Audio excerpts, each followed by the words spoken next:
I'm just so delighted to meet you, Chris. And I wanted to just, before we got too far, just tell you how thankful I am to have stumbled across your videos. I was in this place of just being so alone Mm. because I was in a little sangha. Nobody in my sangha was interested in my experience at all. So I couldn't really talk with them. I spoke with Shinsen Young for about an hour because he graciously gave an hour of his time when this first happened to me. I just was writing to people like, can you help me with this? I don't exactly know what's happening. And he sort of walked me through a little bit of those early stages, what that was. But it was really finding your videos because of this eye gaze thing that you were doing in your videos, like staring right in. And also the way you would look out onto the landscapes where you were, and I knew that look because that was the look that let me know, like, this guy knows what I'm experiencing. I had never seen it in anybody else, but the way you would look up and describe much later on in some videos what non-duality kind of what was the experience? What did it feel like? But it often had you kind of casting your gaze up. And I was like, that recognition of the oneness is something that I could not find anybody else who really I felt understood where I was coming from, like how at that time quite mesmerizing it was to find one's essential self to be everywhere and having somebody say, yes, I understand, or I am experiencing, I am that, right? So for those people who are out there who have no one, for me, this was just simply a godsend because I felt for the first time, Mm. for me, a lot of what you were saying, those early videos for me was a lifeline in some ways because there can be an extraordinarily profound aloneness when the self drops away and there's still a bit of personhood there. It can feel solipsistic that I'm the only one here. And that one feels suffocating. I was so trapped initially in the oneness that there was almost a scurrying to get back. I would look up and watch as this body moved, but I did not move. I'm thinking to myself, when is this going to return back to just being able to look up and not experience non-duality? Because there was some part of it, while beautiful, that felt dangerous. It felt like a temptation to let the self entirely dissipate. Like somebody says at the top of a cliff, I want you to just let yourself fall off. And there's just simply a voice in the clouds going, I've got you. And you're like, I don't know if I want to believe in that, right? Because there was a sense of just falling into nothingness. Then that idea of how is it that the seer, the seeing, and the seen are all experienced as one, and that whatever residual personhood is left can eventually claim no space up behind your eyeballs anymore, right? That it just simply goes to zero, and you're thinking what's left is just simply eyes that see, a brain that stores the memories. Because interestingly, we only ever look into the past. When you look up at the building, your brain says building. How does it know it's a building? It's stored in your brain. So we Mhm. can't get past the labels. It's too automatic. It's stored in the brain. But we recognize there's something that is not part of that memory, right? And so the seeing without a seer, the hearing without a hearer, and what's left can be even just the last vestiges of it can really rear up and create a sense of no, the ego holding on so tightly to to needing to survive this process because what's on the other side of that feels like a drop off into an ocean of nothingness and everything. Mm. simultaneously, all mixed up in there, not knowing up from down and east from west because there's no way to localize the self in any of this. The self is seen as everywhere simultaneously, but also empty, but also full. It will be exactly what you have always seen, but did not recognize was there. Mm. So it is a matter of shifting attention. Just that. We attend to what the contents of the mind. We just do not attend to the background. And if somebody had said to me early on, there is a background that you cannot see, you cannot hear, nothing can happen without there being a background, which is why to understand identification with change is also a deep understanding of that which does not change, because they're not two. Tall and short define one another. You can't have one. You can't have short without understanding tall.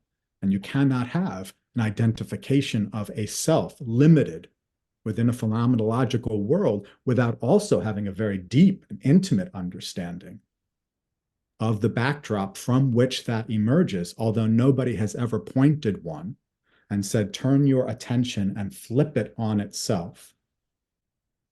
What is it that I know for certain?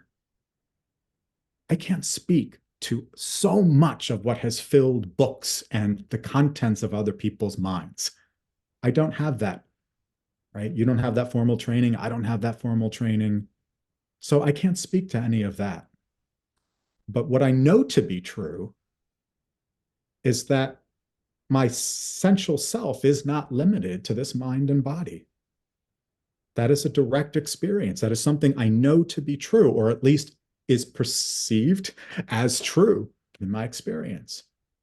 So I know that. I can speak to that. There may be many other things people talk about. So I don't know. I can't talk to you about quantum physics. That part of the dream, I don't have that knowledge about, but I can speak to this. Mm. And I think speaking to that is so important. So that's where I'm so inspired by what both you did for me, which is that you found a lost soul in this, ether of somebody who's literally getting up and you're affecting their life.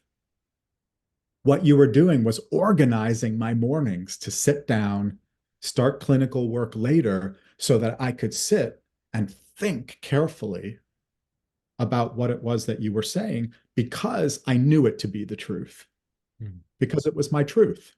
Mhm. And in that, there was so much inspiration to dig deeper, to be able to say the seeking might, some large portion of that seeking came to an end. I studied a lot of the great works for a decade or more because I was very interested psychologically. And there's a prescription for the ending of suffering. And who better to master that than a clinical psychologist? We have people Mm. coming every day saying, I'm suffering. And I say, oh, by the way, there I can be a Sherpa. I can help guide you, not by theories, but by direct experience. I can show you the way. I wrote to a random monk who wrote me back. And he said, when you can see yourself and all others in the self, that is a sort of an important spiritual development. Mm. And of course, the ego loved that, right? The ego reared up and said, this jewel. And I felt like the Titanic with the big diamond. And you're just like somebody says, don't lose it, don't lose it. It's worth $100 million. Don't lose the jewel, which can be probably the worst thing somebody can say to you. Mhm. Yeah, go ahead. I'd love to revisit what you said earlier, and I could let you just speak and speak and speak because you Yeah. speak about this so beautifully, and I think your way of pointing is so necessary because these minds work in different ways. And you said we know the way up the mountain, and it's so Yeah. true. But different minds are at different places at the base of that mountain. And so Yeah. different Sherpas, as you say, take different paths up and find different people along the way that are at different points on that mountain. And so it's so important that I'm so happy to finally have you speak about this because there's so Yeah. many people around you that I'm sure can hear your specific way of pointing and Yeah. identify with it and grab onto your tail as you walk up the mountain. One of the lessons was that objects have presence, meaning that if you look at a lamp in the room or a chair in the room or a building or a mountain, you can sense its existence from afar. You see presence as presence, not necessarily the presence of a separate object, but you just recognize a shared presence. Yeah. And As there's the no as the separation. God, no separation.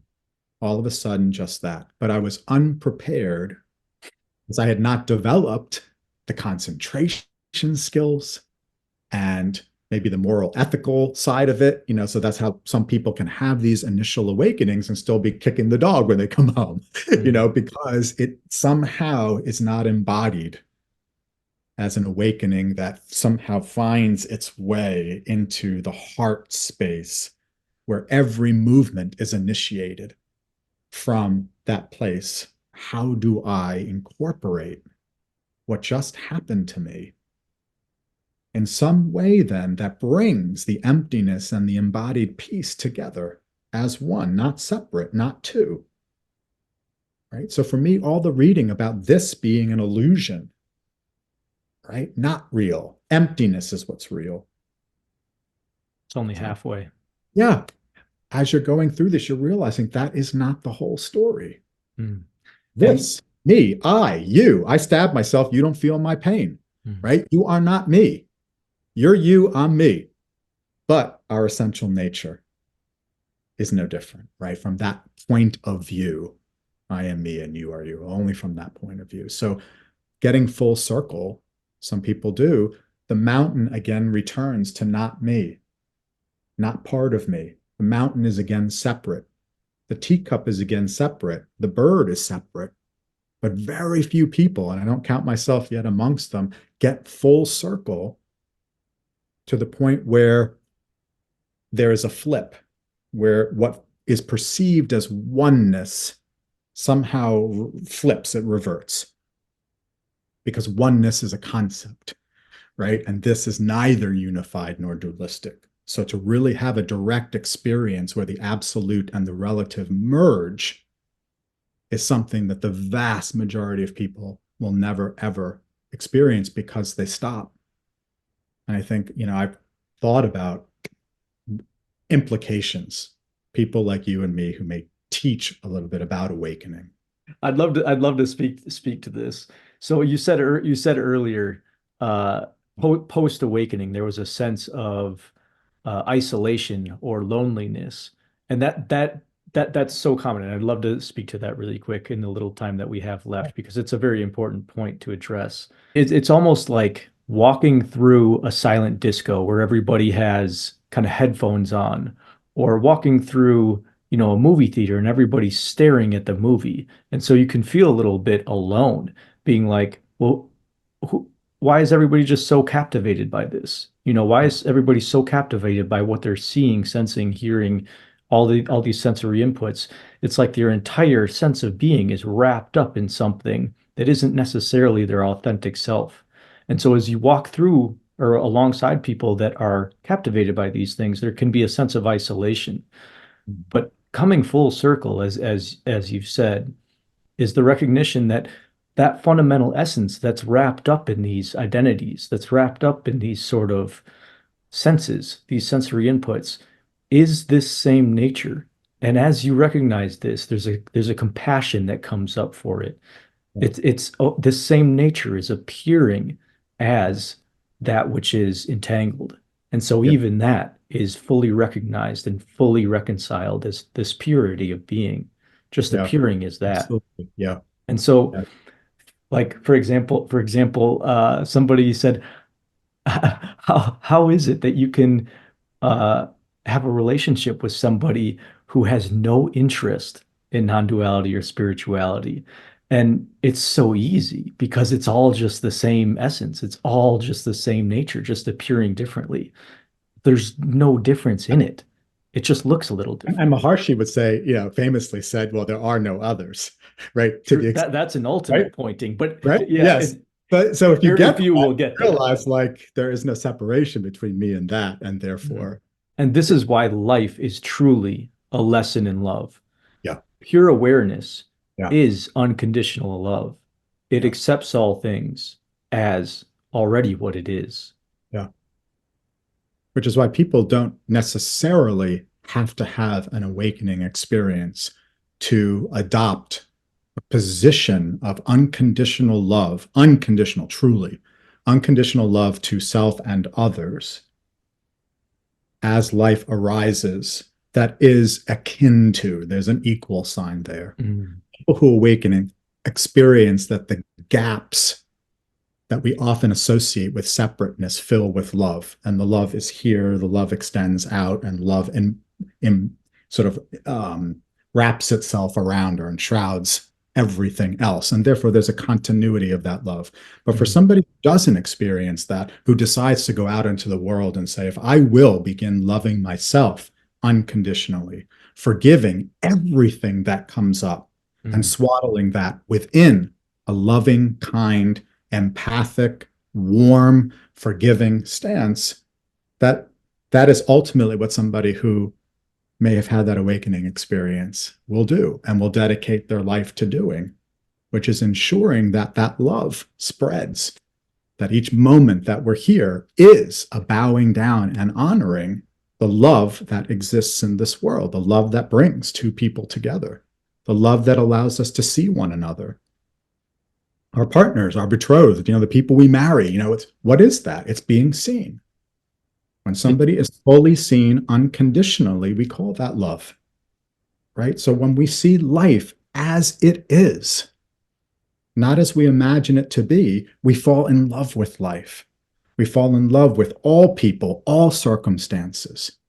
Everything is grist, including illness and war and violence and all of this, because it is simply about how will we respond to what we see? Will we create divisions again in the mind? I don't like that. The ego coalesces again. I don't think that's right. The ego coalesces again.